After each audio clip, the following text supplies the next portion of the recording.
So we just had that beautiful, meaningful, heartfelt conversation. And now I thought we'd take it a little lighter. Okay. So you're on the clock. Besides saying dance teacher, how many different ways can you describe your job? Counselor. Yes. Mentor. Yes. Friend. Yes. Parent advocate. Community leader. Mediator. Mediator. Good. Relationship builder. Relationship builder. Nurse. Nurse. She gave me a Kleenex. Right. I don't know what. All right, you got two more. Lot. Two more. Two more. Yikes. What else? I don't know. I do everything. Planner. Event planner. Budgeter. Money spender. Money spender. Shopper. Yep, shopper. Shopper. Are you a ferocious online budget shopper? Yes, sometimes. Yeah. Costume designer? Yes. Set designer? Yes. Creative thinker? Yes. What else? Come on. Your turn. This is on the Tell me about these cute beads over here. Did you design these beads? No, my husband and kids and I, along with my in-laws, went to Hawaii. So it's just something that we brought back. And health conscious person. And personal trainer and self-motivated gym rat. Yes, all of that. Yeah, all of that. All right, so we were visiting with the ways that you can interact with other teachers. I'm sensing in you a passion that we share. We're such shared spirits as far as helping other teachers be better at their job. What are some things beyond the dance part? Mm-hmm. Like if you could pop a few things off, teachers in general, don't forget to do X, Y, and Z. Teachers outside of dance, all teachers. All teachers, and then we'll do dance teachers. Okay. Don't forget classroom management, because that's highly important. Kids can't run the show. They just can't, because they will. Say it louder. Say it twice. They cannot run the show, because they will run it. Yeah. Don't forget to make time for yourself, because you can't be effective in the classroom if you're not making time for yourself. And build good relationships on campus. Don't just stay in your bubble. Right. I walk around campus. If I see any teacher, even if I don't know them, it's like, hey, good morning, how are you? I pop my head into my principal's office all the time and just say, hey, good morning. Very important. So I don't know if you got to see it because I know you're busy, but did you see my stuff on Powerful Allies? I don't even think I saw that one pop up. Well, I'm going to have to hashtag Powerful Allies. Got to work on my enunciation. Mm-hmm. I had the neatest experience with, I'm going to shout out to this. It's hashtag Texas TXHS FB chat. Texas High School football chat. Mm-hmm. And he's actually a coach at Ridgepoint, and he is an online presence.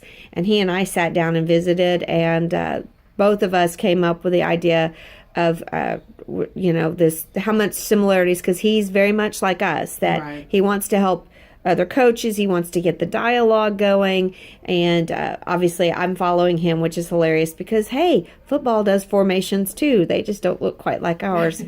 But it inspired me to write something called Powerful Allies. It's easier to type than it is to write.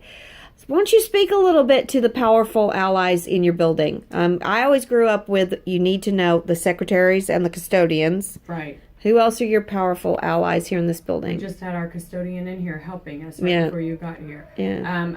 Your principal or your administrator, hands down, because that's the person who will support you sometimes when parents or other teachers may not.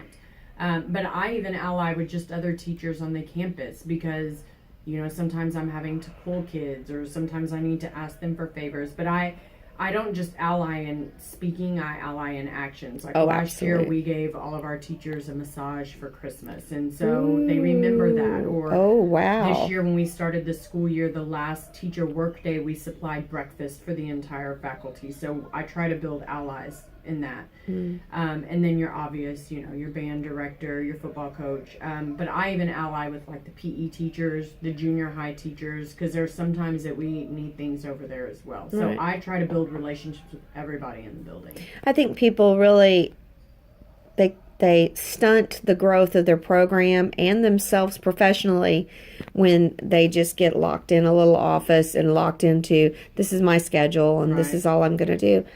It's just one of those things that there's the difference between being overwhelmed and not being able to reach out, and then scheduling and figuring out time. Speaking of overwhelmed, so you are the great advice giver. Yes. So let's talk about some of our director friends. Okay. What do you, and you've got a handle on this football season thing. What are you thinking? Like I spoke last week about, we're at week 5. Are you striving? Are you thriving or just barely surviving? So our friends who are struggling, what little like time management tip could you give them? Get your kids not to talk so much during practice. I couldn't stand talking in practice. That's where, and we've had to really start to train our kids. Like, if I ask a question, like, because I learn choreography as I clean it, I think a lot of directors do that. So if I'm asking a question for clarification, I do not need all 31 of you answering. I have 3 officers. That's where it should come from, is one of those 3, and their hand should be raised that I just go to that person. Right. So we try to save time in those ways, but it's a learning process because every kid thinks they know the answers. They're like, well, it's this, it's this, it's this. And then the debate happens. Yes. And then the feelings get hurt. So I don't want to hear from the officers. If I need it from everybody, then I'll ask, but raise your hand, let me pick on you, just like you do in the classroom, basically. Exactly. Well, that's where you started with classroom management. Yes. What's another time management thing for our friends who might feel that they're struggling a little bit?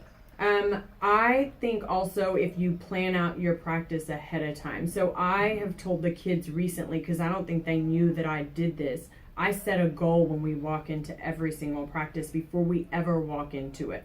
So like Monday, my assistant had to cover practice for me, and I told her the goal is to get through at least half of the dance cleaning. We had set the forms the week before. You've got to hit that goal by the end of practice.